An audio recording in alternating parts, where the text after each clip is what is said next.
तो भैया UP TET का एग्जाम बिल्कुल पास है। मतलब पास क्या, अब ये समझिए आपका कुछ घंटे बाद एग्जाम होने वाला है, जिनका 2 जुलाई को एग्जाम है। बाकी 3 जुलाई वाले और 4 जुलाई वाले आप लोग भी बिल्कुल रेडी रहिए, क्योंकि आपका भी एग्जाम सिर्फ 1-2 दिन रह गए हैं।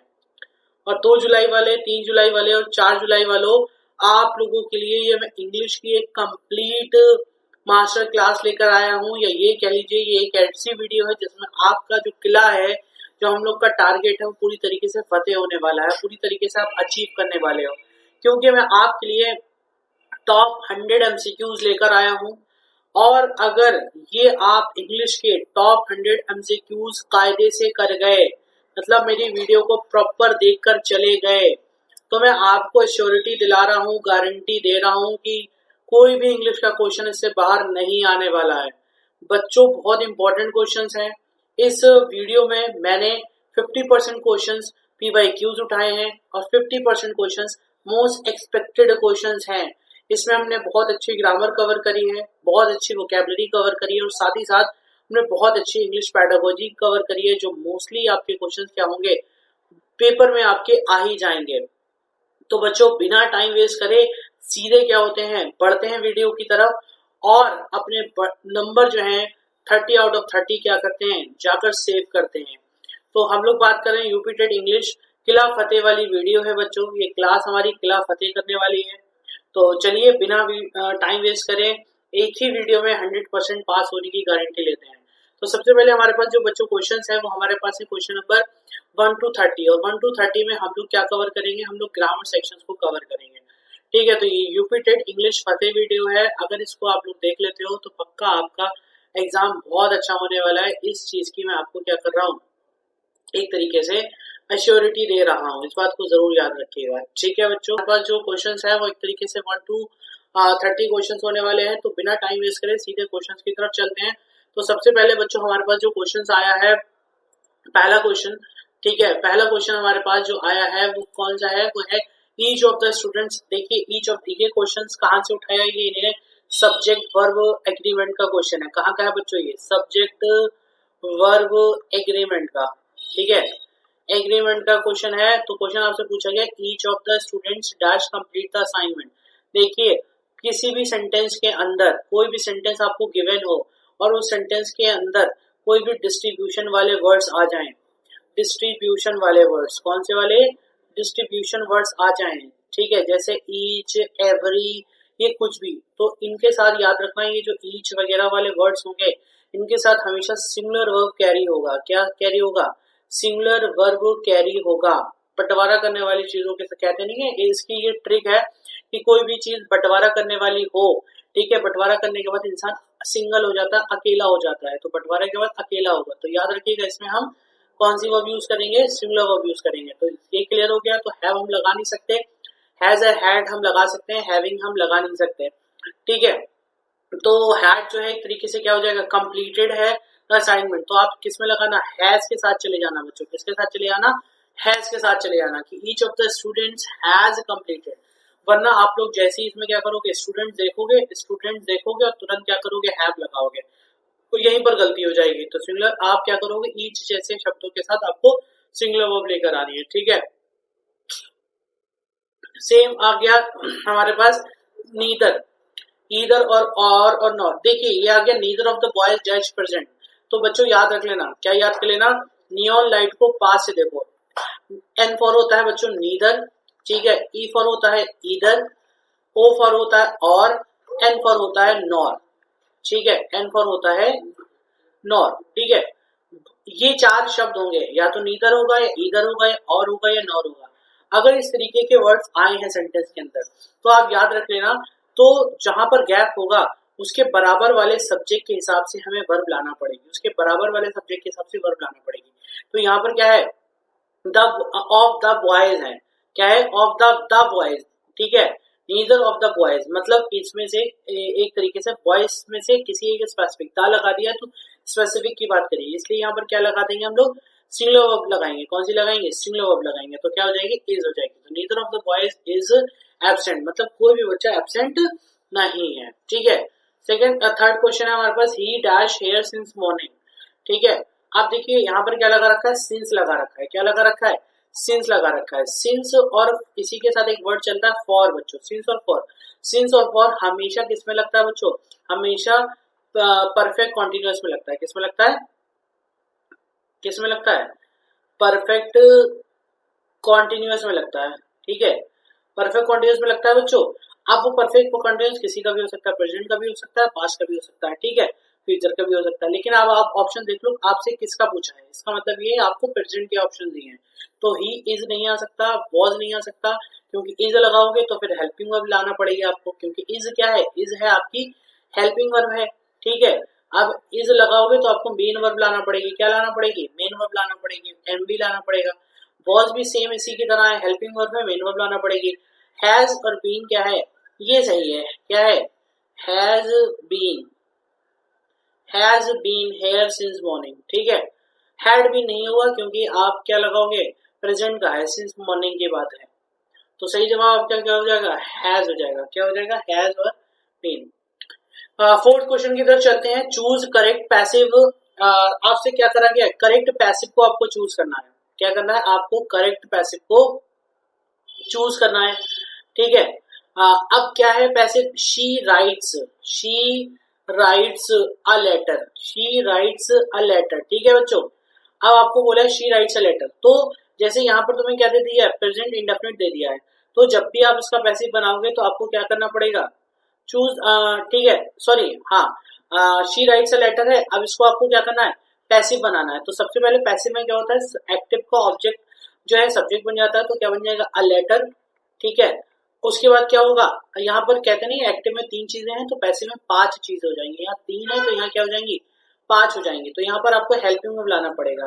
अब ये प्रेजेंट इंडेफिनिट का, प्रेजेंट इंडेफिनिट का है, तो हेल्पिंग में आपको इसके बराबर वाले हम टेंस से लेते हैं। इसके बराबर वाला टेंस क्या है, प्रेजेंट कंटिन्यूअस है। क्या हो जाएगा, प्रेजेंट कंटिन्यूअस। प्रेजेंट कंटिन्यूअस के लिए हेल्पिंग वर्ब क्या होते हैं, इज, एम, आर। एम आई के साथ आता है, आर प्लूरल के साथ आता है, आ लेटर सिंगुलर है तो इसके साथ आ जाएगा इज, अ लेटर इज।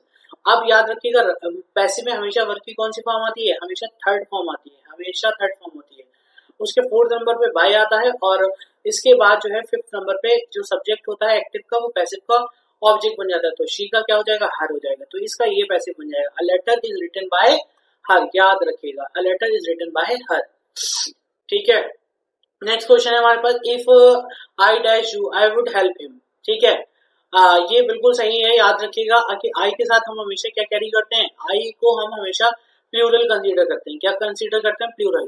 तो प्लूरल कंसीडर कर सकते हैं, करते हैं, तो हम आई के साथ क्या लाते हैं, प्लूरल फॉर्म ले। आई के साथ हमेशा फिर क्या लेकर आओगे, आप प्लूरल वर्ब लाओगे। क्या लाओगे, प्लूरल वर्ब लेकर आओगे बच्चों, याद रखिएगा, क्या लेकर आओगे, प्लूरल वर्ब लेकर आओगे। जब प्लूरल वर्ब लेकर आओगे तो ऑप्शन वो कर लो, एलिमिनेट। वॉज आ नहीं सकता, सिंगुलर है, बी आ नहीं सकता, ठीक है, एम और वर में से आ सकता है, लेकिन एम प्रेजेंट में लगेगा। सेंटेंस में क्या दे रखा है, वुड भी दे रखा है, तो इसका मतलब पास्ट का है, तो क्या लगा दो, वर लगा दो। तो आई के साथ क्या लग जाएगा बच्चों, वर लग जाएगा। आई के साथ क्या लग जाएगा, वर लग जाएगा। चलिए 6 क्वेश्चन की तरफ चलते हैं। He is good dash English. अगर आप लोग से हम पूछेंगे, आप लोग तुरंत क्या करोगे, he is good in English कर दोगे। क्या कर दोगे, इन इंग्लिश। लेकिन जैसे आप ये करोगे वैसे आपका सेंटेंस गलत हो जाएगा। इसका सही जवाब हो जाएगा, he is good, he is good, ठीक है, एट इंग्लिश। तो याद रखिएगा, कोई पूछे एट इंग्लिश क्यों होता है, तो याद रखना कि अगर कहीं पर कोई सब्जेक्ट्स वगैरह होते हैं, जैसे मैथ्स हो गया, इंग्लिश हो गया, इस तरीके से जब चीजें होती हैं और उसमें आपकी एक्सपर्टीज या स्किल्ड होते हैं आप, तो वहां पर हम क्या करते हैं, तो वहां पर हम लोग एक तरीके से, तो वहां पर हम लोग क्या करते हैं, इन ना लगाकर एट लगाते हैं। ठीक है, उसके बाद क्वेश्चन नंबर 7 की तरफ चलते हैं। हाँ, क्या है, she said she dash busy then. तो इसके लिए क्या हो जाएगा, शी सेड, तो वॉज आ जाएगा। बिल्कुल सही जवाब है, क्या हो जाएगा, वॉज आ जाएगा। ठीक है, क्योंकि आपसे पूछा गया शी सेड, उसने कहा शी वॉज बिजी देन, उस समय वो क्या थी, बिजी थी, तो था आपको लगाना पड़ेगा। नेक्स्ट है question number 8, identify error, he don't know the answer. ठीक है, आपसे क्या पूछा गया, ही don't know the answer, don't, ठीक है, नो द आंसर। अब आपसे क्या पूछा गया, द आंसर। आपसे क्या पूछा गया बच्चों, आपसे पूछा गया इसमें एरर ढूंढो। एरर का मतलब होती है गलती, एरर का मतलब क्या होती है, गलती होती है। अब आपसे पूछा है ही, तो देखो ही है सब्जेक्ट, और ये कैसा है, ये है सिंगुलर बच्चों, क्या है ये, सिंगुलर है, ठीक है, ही सिंगुलर होता है। अब डोंट डू नॉट है, ये क्या है, ये इसको अगर डोंट को पढ़ोगे तो ये डू नॉट होता है, क्या होता है, डू। और ही के साथ हम कभी डू नहीं लगाते हैं, हम ही के साथ क्या लगाते हैं, डज लगाते हैं। क्यों, क्योंकि दो चीजें होती है, एक होता है डू, एक होता है बच्चों डज। डू जो है हमेशा प्लूरल के साथ लगाते हैं, किसके साथ लगाते हैं, प्लूरल के साथ। और जो डज होता है वो हमेशा किसके साथ लगाते हैं, सिंगुलर के साथ लगाते हैं। तो बात समझ आ गई, ही के साथ डू लगा हुआ था, तो इसका मतलब ये गलती यहीं पर है। यहाँ पर जो गलती है वो हमारी क्या है, डू नॉट है बच्चों, क्या है हमारी गलती, डू नॉट, क्या हो जाएगी, डू नॉट ही हमारी गलती हो जाएगी, ठीक है। चलिए उसके बाद क्वेश्चन नंबर 9 पे चलते हैं। Hardly dash reach the station when train left, ठीक है, कह रहा है कि हार्डली हाँ, कह रहा है व्हेन द, देखो इसमें कंडीशनल सेंटेंस दे रखा है, व्हेन से दो एक तरीके से कंपाउंड सेंटेंस की कैटेगरी में है कि hardly dash reach the station when train left, ठीक है। तो hardly I had reach the station, ठीक है, आई हैड या हैव आई, तो इसका सही जवाब हो जाएगा hardly had I reach the station when the train left. ये यहाँ पर ये दिखाना चाह रहा है ना कि बहुत मुश्किल से ही मैं कभी क्या हुआ हूँ, स्टेशन पे पहुंचने से लेट हुआ हूँ जिससे पहले की ट्रेन चली गई हो, तो हैड आई लगा दीजिएगा। नेक्स्ट है question number 10, no sooner dash he arrived then it rain, ठीक है, no sooner had he arrived, had लगा दीजिएगा, इसका सही जवाब क्या हो जाएगा, हैड हो जाएगा। नेक्स्ट क्वेश्चन है क्वेश्चन नंबर 11, क्या है, शी प्रीफर टी, याद रखो जहां पर भी आपके पास क्या जाए, प्रीफर आ जाए, क्या आ जाए, प्रेफरेंस आ जाए या प्रीफर आ जाए, तो प्रीफर के साथ हमेशा प्रपोजिशन टू लगा लीजिएगा, क्या लगा लीजिएगा, टू लगा लीजिएगा, देन मत लगाइएगा प्लीज, ठीक है, लोग ज्यादातर देन लगाते हैं लेकिन देन मत लगाइएगा। तो लिखा है she prefer tea to coffee, ठीक है, चाय से ऊपर वो क्या करता है, she prefer tea than coffee, वो कॉफी से ऊपर चाय को पसंद करती है। Question number 12, the book is dash the table, याद तो ये तो इजी हो जाएगा, the book is on the table, table इस तरीके से क्या है बच्चों, गिवन है, ठीक है, इस तरीके से गिवन है, तो इसमें आपसे क्या है, जो बुक है वो इसके ऊपर क्या करी गई है, रखी हुई है, तो इसके ऊपर रखने के लिए क्या बोलते हैं, पर बोलते हैं, पर के लिए क्या है इंग्लिश निकलती ऑन, तो सही जवाब आपका क्या हो जाएगा, ऑन, ठीक है। चलिए ये थोड़ा सा इजी था अभी तक के क्वेश्चंस के comparatively.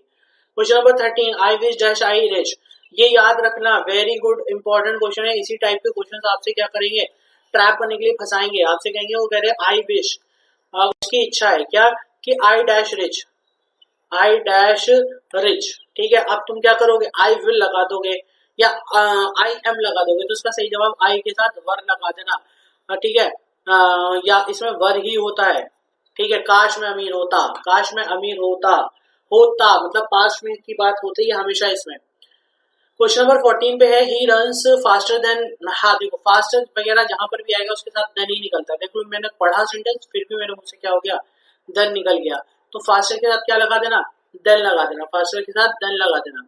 Question number 15, we dash finish the work yesterday, अब आपसे क्या दे रखा है, यस्टरडे दे रखा है, क्या दे रखा है, यस्टरडे दे रखा है, मतलब कल की बात को बता रहे हैं, कल की जब बात को आपको बता रहे हैं तो क्या रखा है, he must finish the work yesterday, उसको कल तक काम कर लेना ही लेना है, या ही हैव टू या ही हैड टू, तो ही हैड टू हो जाएगा, क्या हो जाएगा, he had to finish the work yesterday. इस तरीके से क्वेश्चन देख लीजिएगा।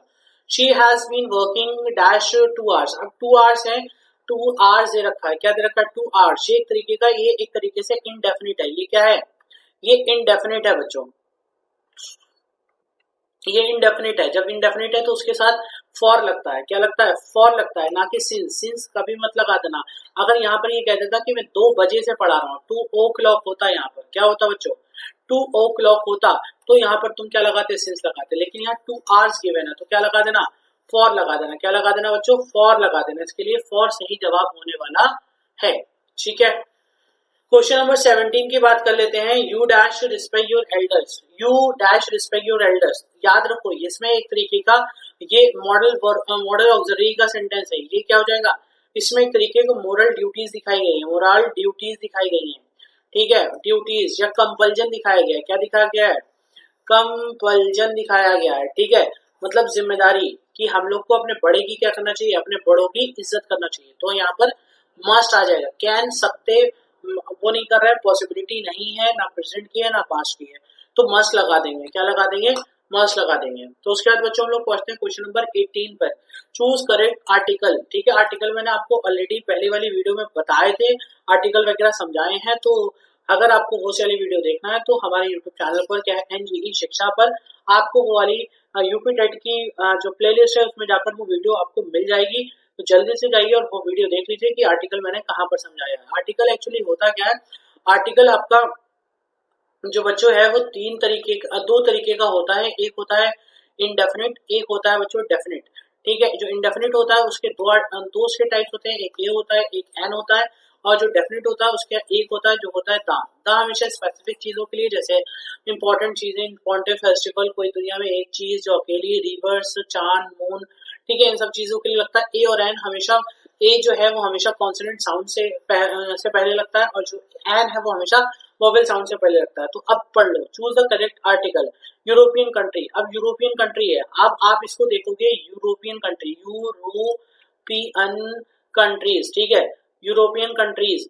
ठीक है, आप जैसे आप कंट्री देखोगे यूरोपियन कंट्री, तुरंत आपको ई दिखेगा। ई होता है प्लूरल, सॉरी एक ई होता है वॉवेल। क्या होता है बच्चों, ई वॉवेल होता है। वॉवेल होता है, वॉवेल से पहले हमेशा एन लगता है, लेकिन ये बोला जाता है, लेकिन वॉवेल साउंड से पहले एन लगता है, ना कि वॉवेल लेटर से पहले। अब यूरोपियन को अभी हम तुमसे कहें बच्चों हिंदी में लिखो, तो तुम क्या लिखोगे, यूरोपियन, ठीक है, ऐसे तो लिखोगे पियन, यूरोपियन।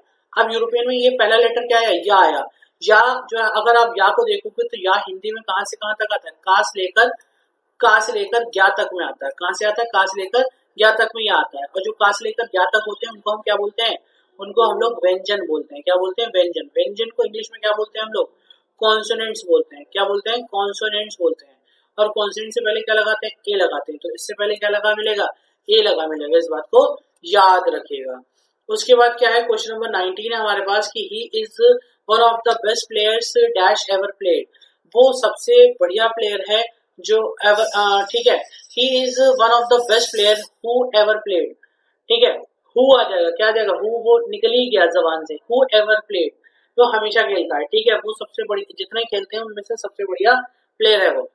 नेक्स्ट है question, the news dash shocking. The news, अब देखो न्यूज, अब जैसे तुम्हें लगेगा न्यूज, न्यूज में एस लगा हुआ है, जब एस लगा है तो वो प्लूरल हो जाएगी, क्योंकि हमें ऐसा मानते हैं ना, एस लगा है प्लूरल हो जाएगी। लेकिन याद रखिएगा जो जैसे इस तरीके के कुछ वर्ड्स होते हैं, जैसे न्यूज हो गया, ट्राउजर्स हो गया, सीजर्स हो गए, तो ये सारे वर्ड जो है ये देखने में तो प्लूरल होते हैं, लेकिन इनका मीनिंग क्या होता है, इनका मीनिंग सिंगुलर होता है। इनका मीनिंग तो सिंगुलर होता है। जब सिंगुलर होता है तो इनके साथ हम लोग जो हेल्पिंग वर्ब या वर्ब एचवी या एमवी लेकर आते हैं, हेल्पिंग वर्ब या मेन वर्ब लेकर आते हैं, वो भी सिंगुलर लेकर आते हैं। क्या लेकर आते हैं बच्चों, सिंगुलर लेकर आते हैं। तो इसके साथ क्या आएगा, न्यूज के साथ हमेशा सिंगुलर वर्ब आएगी, और जहां पर कौन सी सूट कर रही है, इज सूट कर रही है। कौन सी कर रही है, इज सूट कर रही है। क्वेश्चन नंबर 21 पर चलते हैं बच्चों, he as well as his friends coming. याद रखना, किसी, ये भी एक तरीके का कौन सा सेंटेंस है, ये भी सब्जेक्ट वर्ब एग्रीमेंट का सेंटेंस है बच्चों। किसका है, सब्जेक्ट वर्ब एग्रीमेंट का सेंटेंस है। देखो कोई कुछ ऐसे सेंटेंसेस है जिसमें जैसे सेंटेंसेस नहीं या कुछ ऐसे वर्ड्स हैं जैसे एज वेल एज हो गया, ठीक है, इस तरीके के वर्ड्स हैं, ठीक है, और इस तरीके के वर्ड्स अगर सेंटेंस में आ जाए तो तुम समझ जाना उसके साथ हमें सिंगुलर वर्ब लेकर आना है। कौन सी लेकर आना है, सिंगुलर वर्ब लेकर आना है। कौन सी लेकर आना है, सिंगुलर। तो इसमें आर प्लूरल है, वर्ब भी प्लूरल है, हैव भी प्लूरल है, सिर्फ एक ही है सिंगुलर, वो कौन सी है, इसी को लगाते ना आंखें मूंद के, कभी सेंटेंस गलत नहीं होगा। Question number 22, I look forward dash meeting you. ठीक है, I look forward to meeting you, to आता है, to to to meeting you, to meeting you, to meeting you, ठीक है, I look forward to meeting you, मैं आपसे मिलने के लिए बेकरार हूँ, बहुत ज्यादा उतावला हूँ। उसके बाद आता है बच्चों, she accuse him dash stealing. Accuse के साथ क्या लगा दोगे, ऑफ लगा दोगे। उसके बाद question number 24, he insisted dash going there. Insisted का मतलब होता है जोर देना एक तरीके से। इंसिस्टेड, इंसिस्टेड का याद रखिएगा ऑन, इंसिस्टेड ऑन होता है, इंसिस्टेड के साथ ऑन लगा होता है, ये तो फिक्स प्रीपोजिशन है, इस तरीके से याद रखिएगा। उसने वहां जाने की क्या करी, वहां पर उसने क्या करा, वहां जाने पर जोर दिया, पर जोर दिया, ठीक है। तो नेक्स्ट क्वेश्चन है, she is senior to me. याद रखिएगा सीनियर के साथ क्या आता है, सीनियर के साथ फॉर नहीं आता है, सीनियर के साथ फॉर नहीं आता है, टू आता है बच्चों, सीनियर के साथ टू आता है, क्या आता है, टू आता है सीनियर के साथ, ठीक है। तो क्या लगाइएगा आप लोग, टू लगाइएगा। क्या लगाइएगा बच्चों? टू लगाइएगा, यही सही जवाब हो जाएगा। क्वेश्चन नंबर 26 पे चलते हैं। Question number 26, he is married dash a doctor, he is married dash a doctor. ठीक है, याद रखिएगा मैरिड वगैरह आएगा तो उसके साथ टू लगाएंगे। कौन सा प्रेपोजिशन लगाएंगे? टू लगाएंगे, टू लगाएंगे, टू टू टू। ठीक है, 27 में क्या क्वेश्चन है? We should avoid dash rules, हमें क्या करना चाहिए? एक तरीके से हमें जो रूल्स है उसका पालन करना चाहिए। हमें रूल्स का क्या कर लेना चाहिए? पालन करना चाहिए। हमें रूल्स का पालन करना चाहिए। तो we should avoid by rules, हमें रूल्स के हिसाब से चलना चाहिए। हमें रूल्स के हिसाब से, नियमों कानून के हिसाब से चलना चाहिए। क्वेश्चन नंबर 28, क्या है question number 28? I am found reading, I am found of, found के साथ हमेशा ऑफ लगा होता है। फाउंड ऑफ कह रहे हैं, sorry I am fond of, I am fond of, I am fond of, fond के साथ हमेशा ऑफ लगा होता है। याद रखना, इसका मतलब होता है बहुत ज्यादा दिल लगा होना किसी चीज से, बहुत ज्यादा प्यार होना, दिल लगा होना। Question number 29, he died dash hunger, वो भूख से मर गया। डाइट के साथ ऑफ लगा दो भैया, ऑफ लगा दो। डाइट के साथ ऑफ लगा दो, डाइट के साथ ऑफ लगा दो। क्यों लगा दो? क्योंकि उससे क्या करा गया है? रिलेशन दिखाया गया। ऑफ हमेशा जो है प्रेपोजिशन रिलेशन वगैरह को दिखाने के लिए लगाते हैं। तो डाइट ऑफ का मतलब उसका रिलेशन बताया कि वो मरा किससे? वो भूख से मरा है। क्वेश्चन नंबर 30, ग्रामर का लास्ट क्वेश्चन, याद रखिएगा ग्रामर का लास्ट क्वेश्चन है, इसको जरूर देखिए। She is capable dash doing it, she is capable of doing it. Capable के साथ क्या लगाओ? कैपेबल के साथ ऑफ लगा दो, ऑफ लगा दो। ठीक है, ऑफ लगा दो। कैपेबल के साथ क्या लगा दो? ऑफ ऑफ ऑफ, याद रखिएगा। ठीक है, इसके बाद आते हैं बच्चों, ये तो हमारी होगी ग्रामर। ठीक है, मोस्टली अच्छी ग्रामर थी ये, थोड़े से क्वेश्चन थोड़े से इजी थे और अच्छा खासे हार्ड क्वेश्चन थे शायद आपने। अब आप लोग मुझे अपना स्कोर बताओ सेक्शन वाइज की, ग्रामर में आपकी कितना स्कोर आ रहा है। ठीक है, उसके बाद हम लोग चलते हैं वोकैबुलरी में आपका स्कोर देखने। वोकैबुलरी में 31 टू 60 क्वेश्चन हमारे वोकैबुलरी के हैं। ठीक है, 60 जो हमारे 31 से लेकर 60 क्वेश्चन जो बच्चों हैं वो काहे के हैं हमारे पास, जो क्वेश्चन है वो काय के हैं, वो हमारे पास होने वाले हैं 31 टू 60, वो होने वाले हैं हमारे पास आपके वोकैबुलरी के। काय के होने वाले हैं बच्चों? वोकैबुलरी के। ठीक है, तो सबसे पहले आते हैं हम लोग सिनोनिम्स पे। किस पे आते हैं बच्चों? सिनोनिम्स पर आते हैं। ठीक है, किस पर आते हैं? सिनोनिम्स पर। सिनोनिम्स का मतलब होता है सेम मीनिंग। क्या होता है? Same meaning, same meaning. Same meaning का मतलब होता है बिल्कुल सेम वर्ड। अब बताइए, एक वर्ड आपके पास आया है एम्फेरल, क्या आया है बच्चों? एम्फेरल। एम्फेरल का मतलब बताइए। देखिए, एम्फेरल का मतलब एक तरीके से होता है कह सकते हो शॉर्ट टर्म के लिए बोलते हैं, शॉर्ट लिव के लिए बोलते हैं, शॉर्ट डेटेड बोलते हैं इसको। क्या बोलते हैं? इसका मतलब होता है अल्पकाल, मतलब छोटा काल, मतलब छोटा काल, छोटा काल। ठीक है, छोटा काल बोलते हैं इसको बच्चों। क्या बोलते हैं? छोटा काल बोलते हैं, या इसको हम लोग क्या बोलते हैं? इसको हम लोग शॉर्ट टर्म भी बोलते हैं। क्या बोलते हैं? शॉर्ट टर्म, छोटा पीरियड। शॉर्ट लिव्ड को भी बोलते हैं, शॉर्ट लिव्ड को भी बोलते हैं। ठीक है, शॉर्ट डेटेड को भी बोलते हैं बच्चों, शॉर्ट डेटेड को भी बोलते हैं बच्चों, छोटे समय के लिए बोलते हैं। इसमें तुम्हें ये सब दिख नहीं रहा है, लॉन्ग नहीं हो सकता, स्ट्रॉन्ग मजबूत की बात नहीं है। जब शॉर्ट की बात होगी परमानेंट हो नहीं सकता, तो सही जवाब क्या हो जाएगा? टेम्पोरेरी हो जाएगा। क्या हो जाएगा बच्चों? टेम्पोरेरी, टेम्पोरेरी, याद रखिएगा। ठीक है, उसके बाद हम लोग बच्चों पढ़ते हैं अपने क्वेश्चन नंबर क्वेश्चन नंबर हमारे पास था 32 में क्या दे रखा है? 32 में आपसे पूछा गया है जो एंटोनिम्स पूछ लिया गया है। क्या पूछा गया है?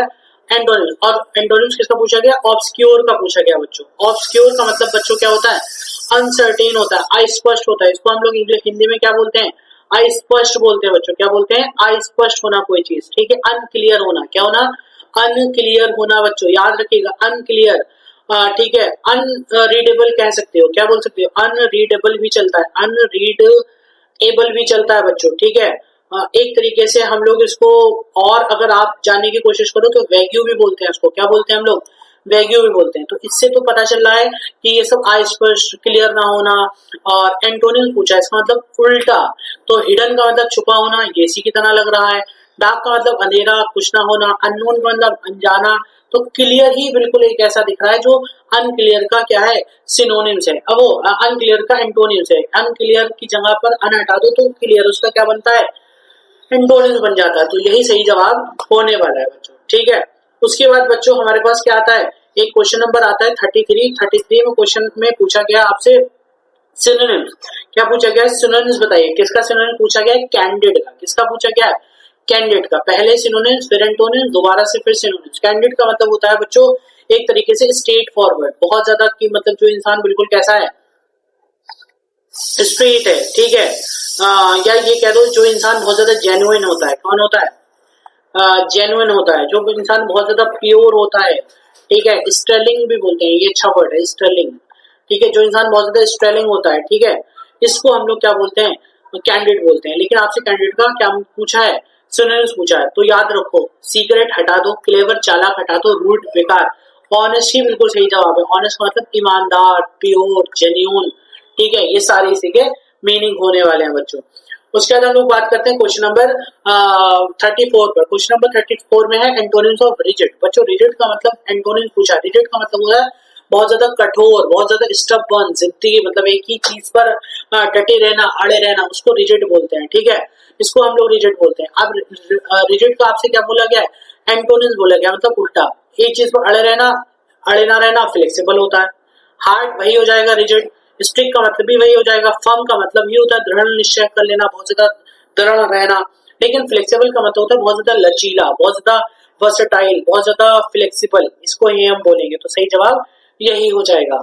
उसके बाद बच्चों हमारे पास नेक्स्ट क्वेश्चन है। आप देखो बार बार एक एक सिनोनिम्स, एक एक एंटोनिम्स आपसे क्या करा जा रहा है?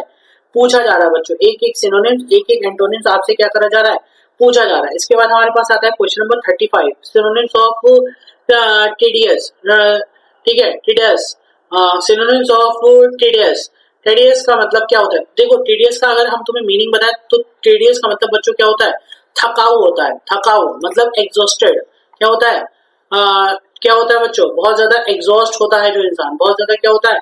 एग्जॉस्टेड जो इंसान होता है। एग्जॉस्टेड चलो बहुत थका हुआ होता है, यहाँ पर सिर्फ थकाऊ बोला गया है, तो थकाऊ की जगह पर क्या आप एग्जॉस्टेड की जगह क्या यूज कर सकते हो? ठीक है, एब्स्ट्यूट यूज कर सकते हो, एब्स्ट्यूज, ठीक है, ठीक है। डॉर भी यूज कर सकते हो, डॉर भी थकाऊ को ही बोलते हैं, ठीक है। बोर्ड भी लगा दो कहीं कहीं जाकर, बहुत ज्यादा। लेकिन आपसे इसका सिनोनिम्स पूछा है। क्या पूछा है बच्चों? सिनोनिम्स आ गया। देखो बोर आ गया, बस यहीं पे लगा दो बोरिंग। अब देखो इंटरेस्टिंग तो होगा नहीं, थका हुआ का मतलब फास्ट भी नहीं होगा क्योंकि थका हुआ है। इजी का मतलब आसान। शायद इजी और बोरिंग में तुम्हें कंफ्यूजन लगे, लेकिन बोरिंग होगा। क्या हो जाएगा? बोरिंग इसका सही जवाब होने वाला है। इसके बाद बच्चों आता है एंटोनिम्स। एंटोनिम्स का मतलब होता है उल्टा। एंटोनिम्स का मतलब होता है उल्टा। और वर्ड क्या है? विविड। विविड का मतलब होता है, विविड का मतलब होता है चमकदार बच्चों। क्या होता है? चमकदार। चमकदार का मतलब कहते हैं हम लोग इसको कहते हैं वाइब्रेंट। क्या बोलते हैं? वाइब्रेंट बोलते हैं, ठीक है, वाइब्रेंट। शाइनिंग भी बोलते हैं। क्या बोलते हैं?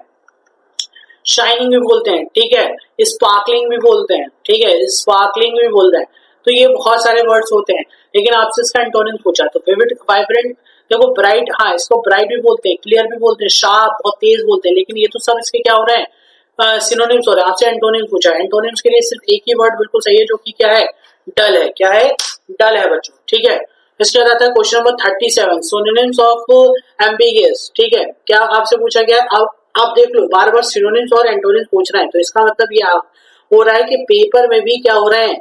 पेपर में भी बच्चों आपसे सिनोनिम्स एंटोनिम्स के क्या हो सकते हैं? काफी सारे क्वेश्चंस पूछे जा सकते हैं, तो उसके लिए बिल्कुल रेडी रहिएगा। देखो एम्बिगियस, एम्बिगियस का मतलब अभी आप ऊपर पढ़ के आए हो, किस वाले में पढ़ के आए हो? इसमें पढ़ के आए हो आप, ठीक है। ऑब्सक्योर, ऑब्सक्योर भी एम्बिगियस ही होता है। ऑब्सक्योर ही एम्बिगियस का क्या है? सिनोनिम्स है। इसको हम क्या बोलते हैं? इसको ऑब्सक्योर ही बोलते हैं, ऑब्सक्योर, ठीक है। ऑब्सक्योर, OBSQUR है, ठीक है। ऑब्सक्योर इसका मतलब यही होता है, मतलब इसका मतलब क्या होता है? अनक्लियर, बात सफा ना हो। अनक्लियर सिर्फ एक ही में दे रखा है। देखो क्लियर का मतलब भी सही होता है, एग्जैक्ट का मतलब भी सही होता है, श्योर का मतलब भी पक्का होता है। ये तो सब एक से हो गए, एक ही अलग है, तो उसी को लगा दो। तो तीन तो ऑप्शन सही हो नहीं सकते हैं, एक ही सही हो सकता है, तो जो अलग है वही लगा देना, ठीक है। इसके बाद बच्चों हमारे पास एक वर्ड आता है, क्या आता है? एक वर्ड आता है सिनोनिम्स पूछने के लिए, हॉस्टाइल। क्या वर्ड आता है बच्चों? हॉस्टाइल। आपसे क्या पूछा गया? हॉस्टाइल पूछा गया है। हॉस्टाइल का मतलब पता है क्या होता है? हॉस्टाइल का मतलब बच्चों होता है एक इंसान जो बिल्कुल क्या होता है? एक दूसरे से अलग होता है, विरोधी होता है एक तरीके का, ठीक है। एडवर्स होता है, जो बिल्कुल अलग रहना चाहता है, ठीक है। अपोजिंग, सबसे अलग रहता है, जो एक दूसरे से रेसिस्ट रहता है, दूर दूर रहता है। लेकिन उसका आपसे एंटोनिम पूछा है, तो हॉस्टाइल मतलब समझ गया आप? हॉस्टाइल का मतलब एक तरीके से कह दो एडवर्स, ठीक है, एडवर्स बोलते हैं, चाहो देख लो, लिखे हुए देख लो, ठीक है। अब एक तरीके से अपोजिंग बोल दो, मतलब एक दूसरे से अपोज रहना, रेसिस्टेड रहना, मतलब एक तरीके से रेसिस्टेंट, मतलब दूर रहना, ठीक है। अपोजिट भी बोल सकते हो, बहुत सारे होते हैं, ठीक है। लेकिन हाँ, एक नया स्लैंग टाइप का देख लो, डॉगिश। क्या? डॉगिश, मतलब लोगों से दूर दूर रहने वाले इंसान को डॉगिश बोलते हैं। आपसे इसका एंटोनिम पूछा है, लेकिन इसका उल्टा क्या हो जाएगा? जो सबसे मिले जुले, सबसे मिले जुले को क्या बोलते हैं? बहुत ज्यादा फ्रेंडली बोलते हैं। क्या बोलते हैं? फ्रेंडली। फ्रेंडली बोलते हैं। क्या बोलते हैं? फ्रेंडली बोलते हैं, याद रखिएगा, ठीक है। Question number 39, synonyms of meticulous. इससे आपसे क्या पूछा गया है? Synonyms of meticulous. मेटिकुलस का आपको क्या करना है? सिनोनिम्स बताना है। मेटिकुलस का मतलब क्या होता है? जो इंसान बहुत ज्यादा क्या रहता है? बहुत ज्यादा सावधान रहता है। जो इंसान बहुत ज्यादा सावधान रहता है, मतलब हर बात को बड़ा ध्यान से क्या करता है? सुनता है, जिसको हम सबटल बोलते हैं बच्चों। क्या बोलते हैं? सबटल लोग बोलते हैं, लेकिन इसका सही प्रोनाउंसिएशन बच्चों पता है क्या होता है? सटल होता है। क्या होता है? सटल, ठीक है। या इसको एक तरीके से माइन्यूट भी बोल सकते हो। क्या बोलते हो? माइन्यूट भी बोल सकते हो। क्या बोलते हो? माइन्यूट भी बोलते हो। इसको हम लोग सेंसिटिव भी बोलते हैं। क्या बोलते हैं? सेंसिटिव भी बोलते हैं, ठीक है। सेंसिटिव, सॉरी, एक मिनट, इसको हम लोग क्या बोलते हैं? सेंसिटिव भी बोलते हैं। आया समझ? इसको हम लोग क्या बोलते हैं? हाँ, माइन्यूट हुआ, इसके बाद होता है सेन, ठीक है, सीटिव। सेंसिटिव की स्पेलिंग देख लो, सेंसिटिव भी बोलते हैं, ठीक है। तो इसका मतलब क्या हो गया? एक इंसान, सिनोनिम से ही तो पूछा है, जो बहुत माइन्यूट ध्यान रखे, तो उसको बोलते हैं केयरफुल। केयरलेस नहीं बोलेंगे, रफ नहीं बोलेंगे, क्विक नहीं बोलेंगे, केयरफुल बोलेंगे, ठीक है। क्वेश्चन नंबर 40 है हमारे पास, एंटोनिम्स ऑफ स्कैरसिटी। स्कैरसिटी का मतलब होती है बच्चों एक तरीके से कमी। स्कैरसिटी का मतलब क्या होती है? कमी। स्कैरसिटी का मतलब क्या होती है? कमी। तो कमी का मतलब क्या होता है? कमी, ठीक है। कमी का मतलब कोई चीज की कमी हो जाना। लैक का मतलब भी कमी होती है, शॉर्टेज का मतलब भी कमी होती है, रेयर का मतलब बहुत कम होता है, अबेंडेंस का मतलब भी क्या होता है? ज्यादा होता है, प्रचुर मात्रा में होता है। तो वही सही जवाब हो जाएगा, क्योंकि आपसे एंटोनिम पूछा गया है, ठीक है। आपसे क्या पूछा गया? एंटोनिम से। एक बार दीजिए बच्चों, थोड़ी सी प्यास लग गई थी, पानी वानी पी रहे थे। अब आते हैं हम लोग क्वेश्चन नंबर 41 पर बच्चों। इसका मतलब है आइटम्स, या जिसको ईडीएम वगैरह आप लोग बोलते हैं, उसको सुनो। Spill the beans. Spill the beans का मतलब समझते हो? स्पिल द बीन्स का मतलब होता है किसी चीज को क्या कर देना। स्पिल का मतलब होता है फैलाना, ठीक है। स्पिल का मतलब क्या होता है? फैला देना, फैलाना, फैलाना, ठीक है। स्पिल का मतलब होता है फैलाना। जब स्पिल का मतलब फैलाना होता है, तो जाहिर सी बात है, बीन्स, बीन्स का मतलब यहाँ पे तुम सेम ही बोल दो, या कुछ भी कह दो, या दाने कह दो। किसी चीज को फैला देना मतलब एक तरीके से कोई चीज खुल गई। खुल गई, खुलने का मतलब होता है कि एक तरीके से किसी चीज को तुम ओपन कर देना, या किसी के सीक्रेट को रिवील कर देना। इसका यही सही जवाब हो जाएगा। इसका सही ऐसे करके मीनिंग निकाल सकते हो किसी भी आइटम्स वगैरह, मतलब मुश्किल होता है, लेकिन आप रिलेट करो तो ऐसे कर सकते हो। उसके बाद बच्चों हमारे पास क्वेश्चन नंबर, उसके बाद बच्चों हमारे पास क्वेश्चन नंबर 42 है, items once in a moon. देखो, once in a blue moon. Once in a blue moon का मतलब समझते हो? कहते हैं कि ईद का चांद हो गया, बड़े दिनों बाद दिखा इंसान। एक ऐसी चीज बड़ी रेयर हो जाए, बहुत कम, ना के बराबर, ठीक है, तो रेयर को ही बोलते हैं। बहुत कम चांसेस हैं जो हो जाए, ठीक है, इसको क्या बोलते हैं? रेयर ही बोलते हैं, once in a blue moon, ठीक है। उसके बाद क्या दे रहे, तो उसके बाद क्या है? नेक्स्ट है हमारे पास क्वेश्चन नंबर 43। हाँ, नेक्स्ट हमारे पास question number 43, item burn the midnight oil. Burn the midnight oil का मतलब याद रखना कि एक तरीके से हम लोग इसको बोलते हैं बहुत टाइम तक काम करना, बहुत लेट लेट, मतलब बहुत देर तक जाग जाग कर क्या करना, काम करना, इसको बोलते हैं लेट नाइट वर्क। मतलब यही आता है, वर्क लेट, मतलब ये बोल सकते हो स्लीप होगा नहीं, रिलैक्स होगा नहीं, ईट होगा नहीं, ये सब नहीं होगा। क्या हो जाएगा? बहुत देर देर तक काम करना, बहुत देर देर तक काम करना, वर्क लेट। इसके लिए मेरे पास मैंने एक बहुत अच्छा शॉर्ट बनाया है, जिसमें इस तरीके का कंटेंट आपको मिलेगा। मिडनाइट ऑयल का मतलब, बर्निंग मिडनाइट ऑयल का मतलब होता है कि देर देर तक जगो और मेहनत करो और काम करो, जिससे जाकर आप अपनी चीजें सुधार लो, ठीक है। आप मेरे शॉर्ट देख लो, वहां पर आपको इसमें का कंटेंट मिल जाएगा। Question number 44, one word, one who can read और राइट, ठीक है। वन एक इंसान जो पढ़ सकता है और लिख सकता है, उसको, अब कैन नॉट है, जो ना पढ़ सकता है ना लिख सकता है, उसको हम लोग इलिटरेट बोलते हैं। अगर पढ़ सकता है, नॉट ना लगाओ तो लिटरेट कह देना, ठीक है। तो इलिटरेट का मतलब अनपढ़, जिसको कुछ भी नहीं आता, जिसके लिए काले अक्षर भैंस बराबर होते हैं, जिसके लिए काले अक्षर बहस बराबर होते हैं, उसको हम लोग क्या बोलते हैं, इलिटरेट बोलते हैं बच्चों, ठीक है, उनको हम लोग क्या बोलते हैं, इलिटरेट बोलते हैं। नेक्स्ट है हमारे पास क्वेश्चन नंबर 45 है बच्चों, क्वेश्चन नंबर है 45, one word, one who loves book, एक इंसान जिसको एक तरीके से क्या होता है, किताबों से प्यार होता है, या एक इंसान जो किताबों से प्यार करता है उसको क्या बोलते हैं, उसको बच्चों हम लोग बिब्लियोफाइल्स बोलते हैं। क्या बोलते हैं, बिब्लियोफाइल। बिब्लियोफाइल मतलब एक इंसान जो किताबों से बहुत ज्यादा लगाव रखता है, प्यार करता है, उसको हम लोग बिब्लियोफाइल बोलते हैं, ठीक है। नेक्स्ट है हमारे पास question number 46, correct spelling. Correct spelling देखो, आप कुछ भी नहीं करना है, ठीक है, डबल सी डबल आर देख लेना बस, डबल सी डबल आर, ठीक है, double C double R.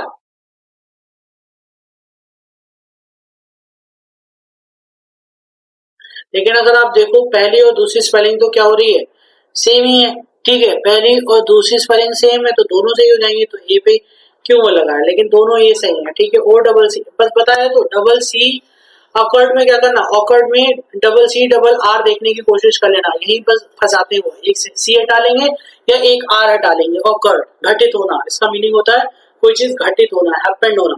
Next है question number 47, correct spelling.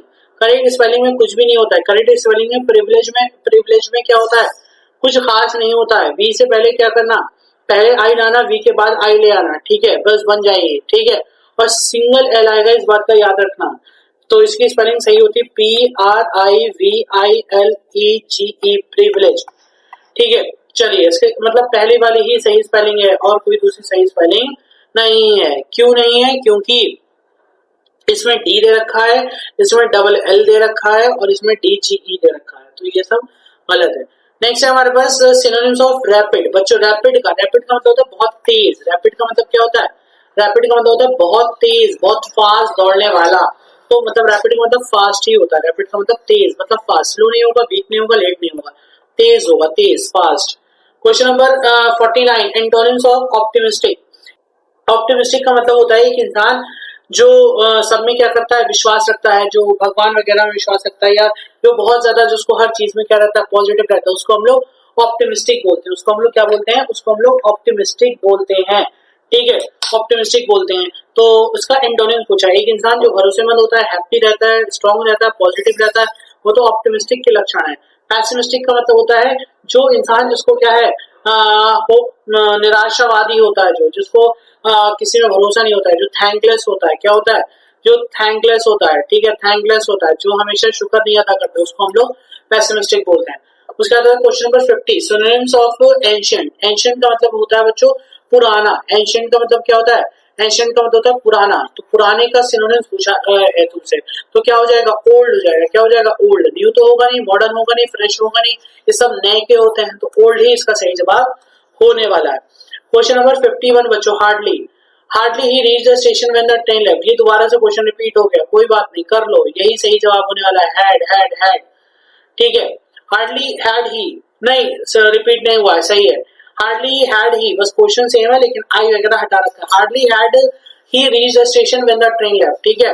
52, neither of the boys present in the class, neither of the boys is present in the class, क्या हो जाए, देखो अभी तुमसे बताया था नॉर और ठीक है, ईदर और नॉर और ही, इस तरीके से जो भी आएगा, इस तरीके से जो भी आएगा, ठीक है, उसके साथ हम क्या करेंगे, सिंगुलर वर्ब कैरी कर लेंगे, क्या कर लेंगे, सिंगुलर वर्ब, लेकिन साथ ही साथ पास वाले सब्जेक्ट को देखकर क्या करेंगे, हम इसकी एक तरीके से क्या करेंगे, हेल्पिंग वर्ब यूज करेंगे। Question number 53, if dash I rich I would be the poor, ये सेम क्वेश्चन रिपीट हुआ है, कोई बात नहीं, बर हो जाएगा, ठीक है। He is one of the best player who dash ever played, ठीक है, हैव हो जाएगा, he is one of the best player who have ever played, ठीक है, हु, अब देखो गलती, क्वेश्चन रिपीट नहीं हुआ है, यहाँ पर लग रहा है उधर आपको हु गलत पूछा गया था, यहाँ पर हैव पूछ लिया गया, इतना याद रख लेना, वहाँ हैव गिवन था, हु नहीं गिवन था, यहाँ हु गिवन है, हैव नहीं गिवन। देखो क्वेश्चन कितने ट्रिकी है।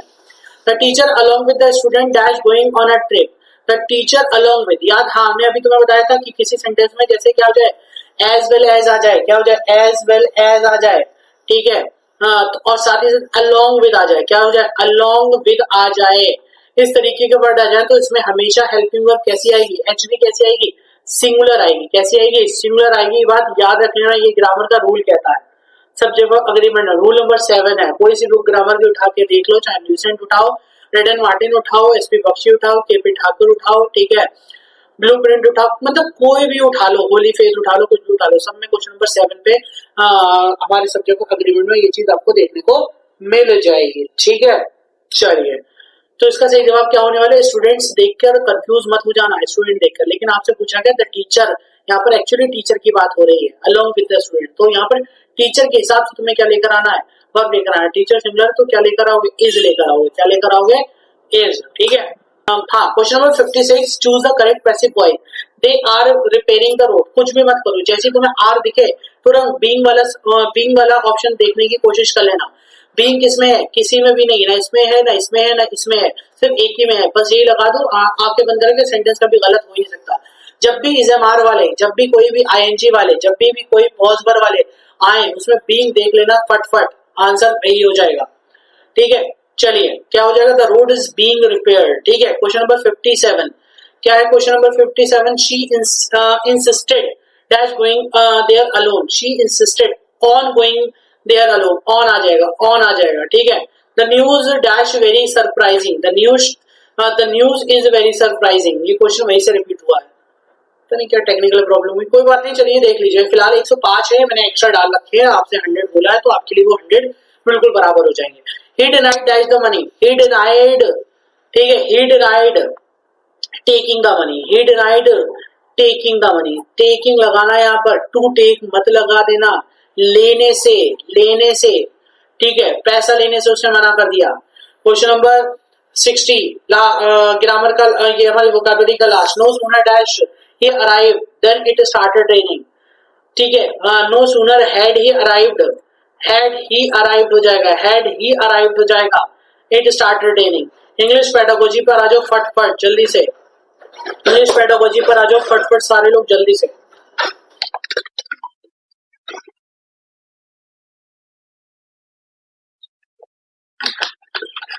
क्वेश्चन नंबर 61 है हमारे पास, क्या है? क्वेश्चन नंबर 61,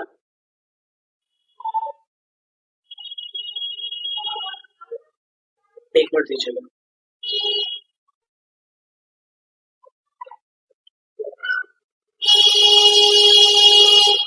क्वेश्चन नंबर, हाँ जी, आ जाइए। इंग्लिश पेडागोजी फटफट देखिएगा। इंग्लिश पेडागोजी है 61 से 100 नहीं 105 है, क्योंकि एक दो क्वेश्चन रिपीट हो गए, तो उन्हीं के हिसाब से वो 105 क्वेश्चन बन रहे हैं। ठीक है, तो क्वेश्चन नंबर 61 पर आते हैं। Language acquisition is best described as. क्योंकि इंग्लिश पेडागोजी भी आ रही है, तो उसको सीरियस लेकर लीजिएगा। क्या English acquisition is best described as subconscious process. क्या? Subconscious process, subconscious process. English acquisition का मतलब यही होता है। Question number 62, the primary goal of teaching English at primary level is. Primary level पर इंग्लिश का प्राइमरी गोल क्या होता है? इंग्लिश पढ़ाने का प्राइमरी गोल मास्टर नहीं बनाना है ग्रामर का, राइटिंग ट्रांसलेशन कुछ नहीं, इसका मतलब होता है कम्युनिकेशन, कि बच्चा एक तरीके से क्या करे, सीखे, कम्युनिकेट करना शुरू करे। ठीक है, इंग्लिश में, तो वही प्राइमरी गोल है। Question number 63, constructivist approach emphasises. Approach होती है वो किसके ऊपर एम्फेसाइज होती है? बताइए, वो किसके ऊपर एम्फेसाइज होती है? वो एक्चुअली किसके ऊपर होती है? वो होती है हमारी लर्नर पार्टिसिपेशन की। एक लर्नर जो है वो कितना ज्यादा पार्टिसिपेट कर रहा है, इसलिए उसकी जो कंस्ट्रक्ट अप्रोच है वो कंस्ट्रक्ट होती है, जनरेट होती है, बनती है। ठीक है, question number 64, language learning is most effective. Language learning is more effective when it is. Language learning कब बहुत ज्यादा इफेक्टिव होती है? बताइए। जब वो क्या होती है? मीनिंगफुल होती है। जब वो क्या होती है? मीनिंगफुल होती है। जब वो क्या होती है? मीनिंगफुल होती है। तो इसको याद रखिएगा। ठीक है, इसको याद रखिएगा। उसके बाद क्वेश्चन है हमारे पास, question number 63, CLT focuses on. जो CLT है वो किस चीज के ऊपर क्या करता है? फोकस करता है। वो करता है कम्युनिकेशन पर। किस पे ऊपर करता है? कम्युनिकेशन पर। CLT focus on communication. Question number 66, which skill is acquired first. कौन सी स्किल पहले आना चाहिए? ठीक है, तो लिसनिंग की आना चाहिए। जब हम लिसनिंग करना सीखते हैं तो हम वो पढ़ भी सकते हैं, समझ भी सकते हैं, सारी चीजें कर सकते हैं। उसके बाद क्वेश्चन नंबर 67, ठीक है, LSRW stand for, important question है। LSRW की स्टैंड फॉर पूछी जा सकती है, ठीक है, पेडागोजी के अंदर। तो इसकी सही स्टैंड फॉर होगी listening, speaking, reading, writing. Listening, speaking, reading और राइटिंग। LSW का मतलब पता है, राइट प्रोसेस पूछा है कि कब सबसे पहले क्या लिसनिंग होना चाहिए, फिर स्पीकिंग, फिर रीडिंग, फिर राइटिंग। तो ये सही तरीका है LSRW। Question number 68, the silent way method emphasises. Silent way method किसके ऊपर जोर देता है, किसके ऊपर एम्फेसाइज करता है, किसके ऊपर जोर देता है? Learners independence. उनका मतलब ही होता है, साइलेंट वे मैथड का मतलब ये है कि जो लर्नर्स है उनको आजाद बना दो, उनको एक तरीके से इंडिपेंडेंस दे दो, आजादी दे दो, जिससे वो जो चाहे क्या करें अपने हिसाब से चीजों को करते रहें। उसके बाद है क्वेश्चन नंबर 69, ठीक है, फोनोलॉजी डील्स विद साउंड्स। फोनो, देखो फोनो का मतलब ये है फेनिक्स से बना हुआ है। फोनोलॉजी क्या है? फोनोलॉजी मतलब ही क्या है, ठीक है, फोनिक्स बोल दो, फ्यूनिक्स बोल दो, ठीक है। इसका मतलब साउंड से होता है। किससे होता है बच्चों? साउंड से होता है। Question number 70, which method uses mother's tongue. कौन से मेथड में हम लोग मदर टंग यूज करते हैं? तो वो बाइलिंगुअल होता है, जो हम अपनी दोनों लैंग्वेज के हिसाब से क्या करते हैं, अपने हिसाब से उसको बोल सकते हैं, ठीक है। उसके बाद है हमारे पास 71, teaching aids are use for. याद रखो, टीचिंग एड्स हम कहीं के लिए यूज करते हैं?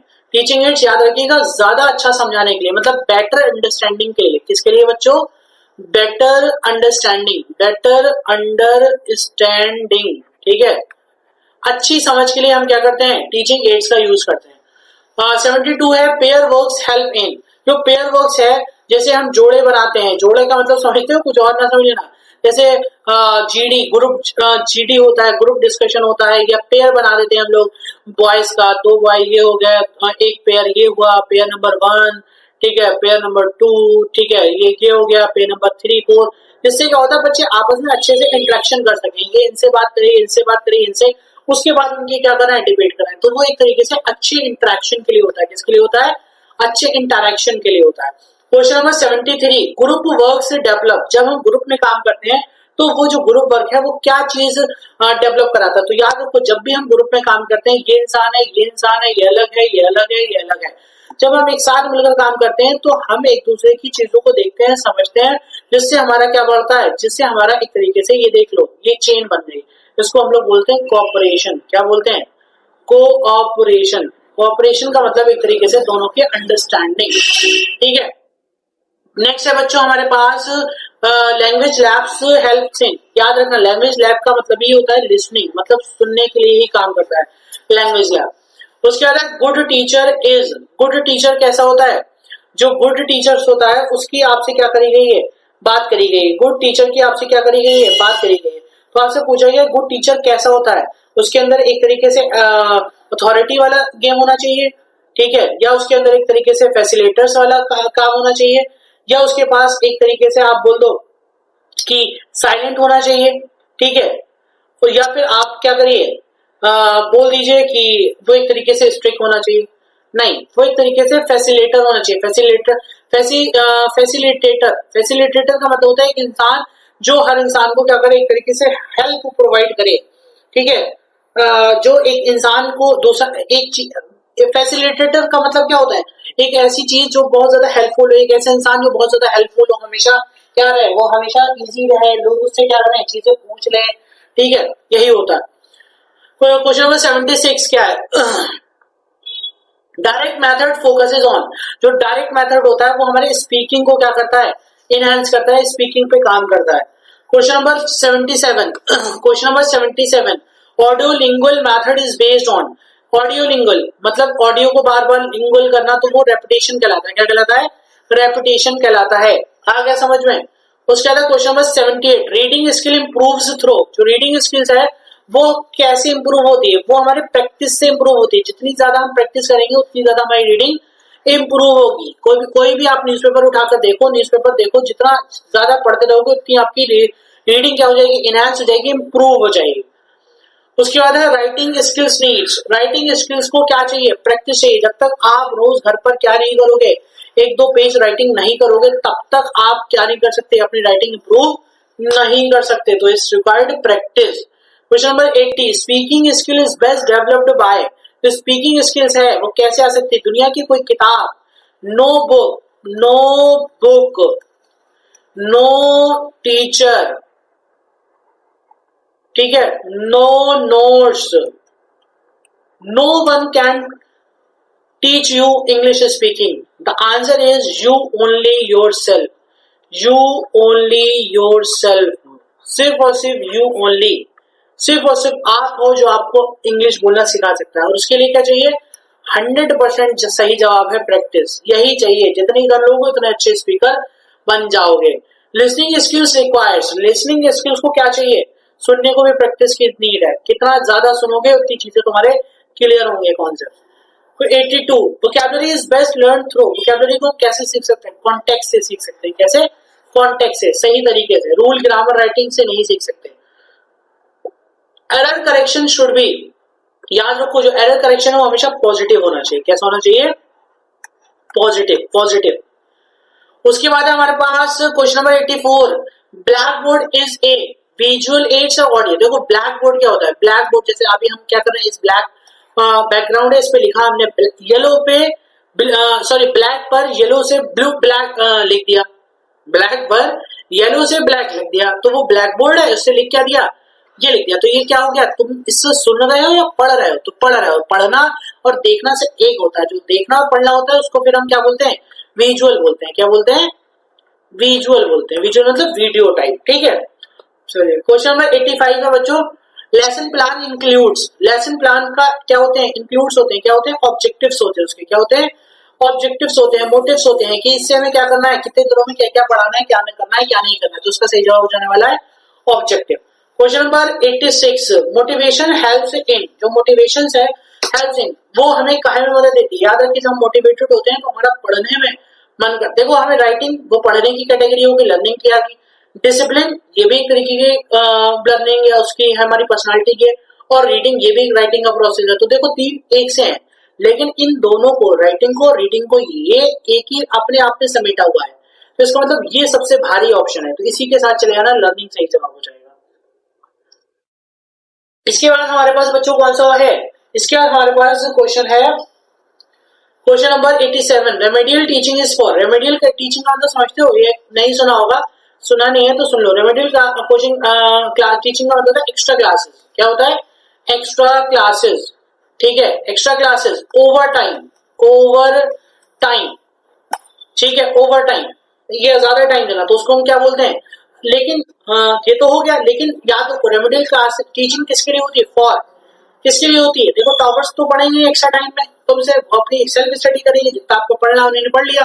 वो किसके लिए होती है? वो वीक लर्नर्स के लिए होती है. जो बच्चों थोड़े से कमजोर हैं, जिनकी बैकलॉग्स होती हैं, लगी हुई बैक लगी होती है, उनको क्या करा जाता है? रेमेडियल क्लासेस दी जाती है जिससे वो क्या हो जाए? पास हो जाए. Question number 88. Continuous evaluation is called. जो कंटिन्यूएशन एवल्यूएशन उसको फॉर्मेटिव बोलते हैं, सबमिटिव बोलते हैं, या देखो होता क्या है सबमिटिव और फॉर्मेटिव, मैंने शायद बताया था. सबमिटिव होता है, सबमिटिव जो होता है वो इसका मतलब क्या है? इससे क्या तुम्हें लग रहा है? इससे सबमिट नहीं समझ आ रहा है कुछ? सबमिट करना, सबमिट क्या होता है? जमा कर देना. क्या करना? जमा कर देना. क्या करना? जमा करना. जमा करना. ठीक है, जमा करना बच्चों. अब हम कोई चीज कब जमा करते हैं? बताइए, कोई भी चीज हम कब जमा करते हैं? जब हमारा वो काम क्या हो जाता है? कोई काम हमारा जब कंप्लीट हो जाता है, क्या होता है? कंप्लीट हो जाता है, तभी तो हम जमा करते हैं. तो जब कोई काम कंप्लीट हो जाए, कंप्लीट करने के बाद जब जमा कर जाए तो उसको हम क्या बोलते हैं? सबमिटिव बोलते हैं. क्या बोलते हैं? सबमिटिव बोलते हैं. लेकिन जब किसी काम के बीच में चीजें क्या करी जाए, सबमिट करा जाए, जो चीजें हो, तो उसको हम फॉर्मेटिव बोलते हैं. क्या बोलते हैं? फॉर्मेटिव. तो फॉर्मेटिव किसी भी काम के दौरान, ड्यूरेशन में, उसको हम कंटिन्यूअस एवल्यूएशन बोलते हैं. और जो सबमिटिव होता है वो हम लास्ट में करते हैं. Question number 89.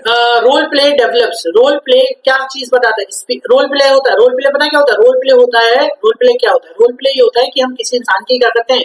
जब एक्टिंग करते हैं, जब हम किसी इंसान की क्या करते हैं? एक्टिंग करते हैं, या किसी कैरेक्टर की एक्टिंग करते हैं, या कोई कैरेक्टर हम बनते हैं और उसके बारे में जब खड़े होकर स्टेज पर अकेले बोलते हैं तो उसको हम रोल प्ले बोलते हैं. तो इसका मतलब क्या होता है? वो हमारी स्पीकिंग में मदद करता है. क्या करता है?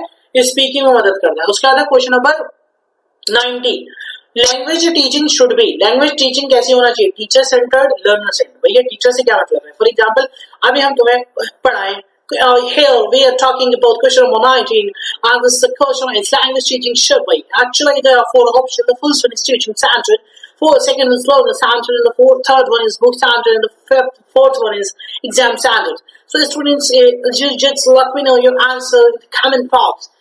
अगर मैं इस तरीके से पढ़ाऊं, इस एक्सटेंड में पढ़ाऊं, अमेरिकन एक्सटेंड में पढ़ाऊं, तो तुम्हारे क्या समझ में आएगा? नहीं समझ आएगा ना। तो इसका मतलब ये जो लैंग्वेज टीचिंग है वो कैसे होना चाहिए? वो स्टूडेंट सेंटर या लर्नर सेंटर्ड होना चाहिए, ना कि टीचर सेंटर्ड।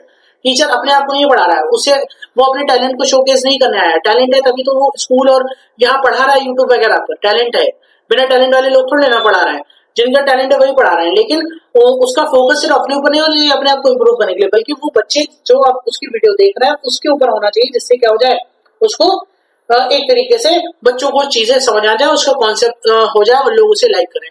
तो प्लीज आप लोग मुझे भी लाइक कर दीजिए, कमेंट कर दीजिए, शेयर कर दीजिए ज्यादा से ज्यादा लोगों तक।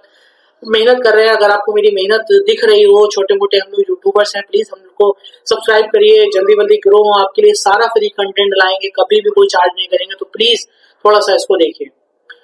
Question number 91, which approach focuses on real life communication. Real life communication क्या होता है? ऊपर हम लोगों ने बात करी थी बच्चों, CLT क्या होता है? CLT का मतलब होता है कम्युनिकेशन। आया था, याद करो क्वेश्चन ऊपर जाकर। तो CLT क्या हो जाएगा? रियल लाइफ कम्युनिकेशन का मतलब CLT।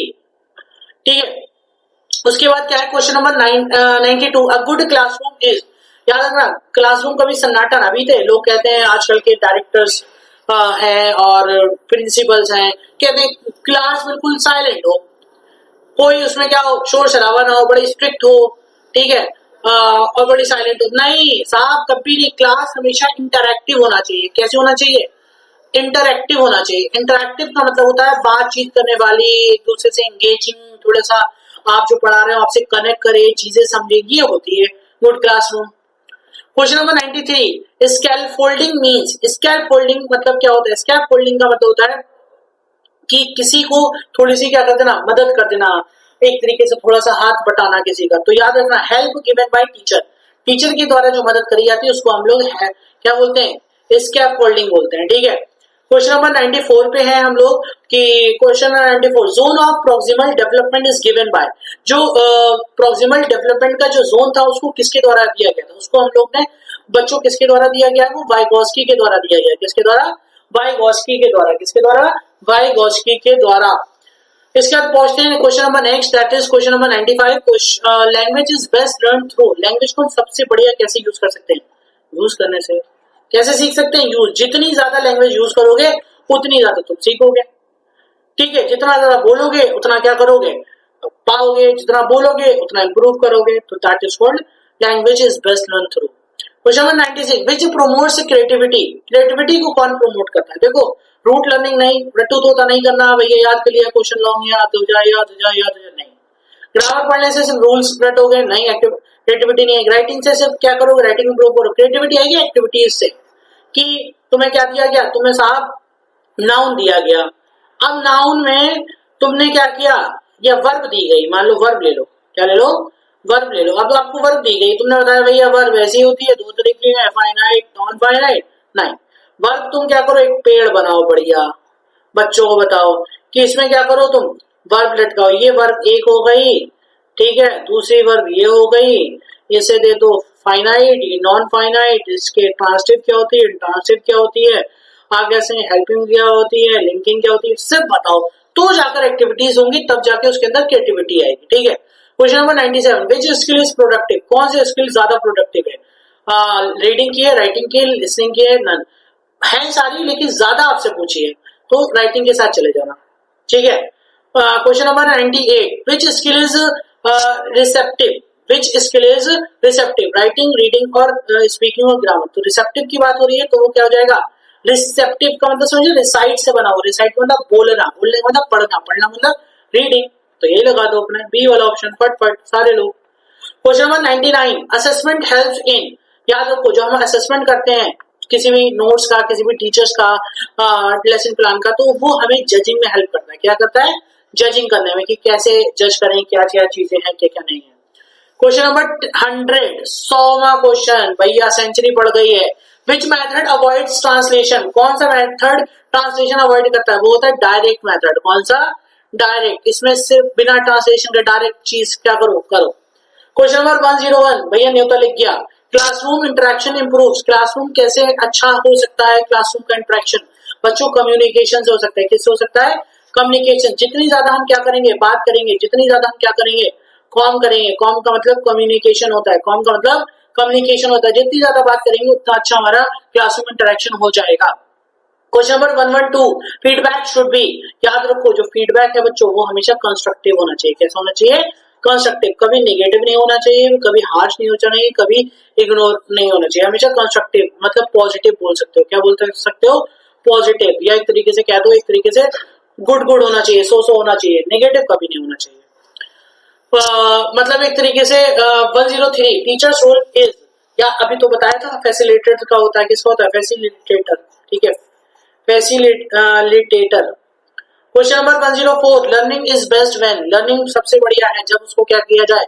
एंजॉय किया जाए, खुद पसंद करी जाए, फोर्स ना करे, कोई स्ट्रिक्ट तरीके से नहीं, साइलेंट ना पढ़ाई जाए, वो एंजॉयबल करे, मतलब एक तरीके से वो एंजॉय करे, क्या करे? एंजॉय, तभी वो अच्छी है।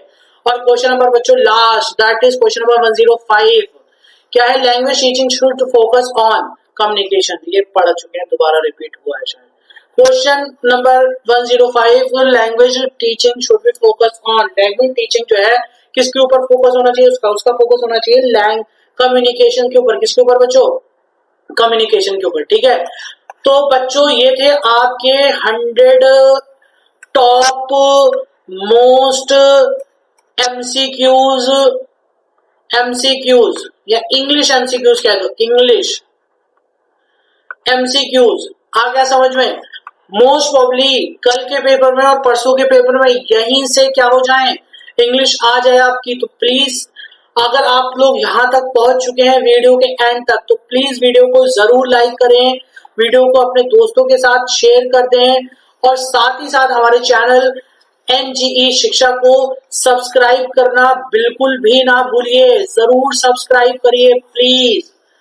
आ गया समझ में? तो बच्चों बस ज्यादा टाइम ना वेस्ट करिए, अपनी दूसरा कंटेंट देखिए और देखने के बाद अच्छा करके पेपर देकर आइए। मेरी तरफ से, एनजीई शिक्षा की तरफ से आपको बहुत बड़ा बेस्ट ऑफ लक। जाइए और पेपर को फाड़ कर आ जाइए। All the very best from my side. और उम्मीद है आपको ये वीडियो पसंद आया हो। अगर बच्चों वीडियो आपको पसंद आया हो तो मैं हूं आपका बड़ा भैया, आपका दोस्त, आपका एडुकेटर। मिलते हैं अगली वीडियो में। Till then keep learning, keep grinding, keep shining, signing of.